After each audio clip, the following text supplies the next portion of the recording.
বিন্দু নামের একটি ছোট্ট বিড়াল ছিল, যার মাথায় সবসময় অদ্ভুত সব খেয়াল আসত। একদিন বিন্দু ঠিক করল সে আকাশে উড়বে।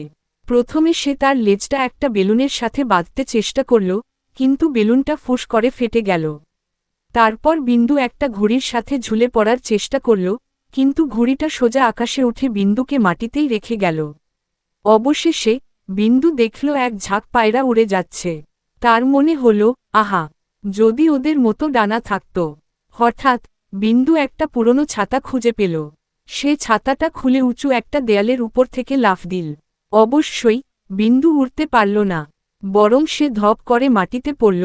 তবে আশ্চর্য ব্যাপার হল, ছাতাটা প্যারাসুটের মতো কাজ করল বলে তার একটুও লাগেনি। বিন্দু হাসতে হাসতে বলল, উড়াউড়ি না করলেও এটা একটা দারুণ লাফ ছিল।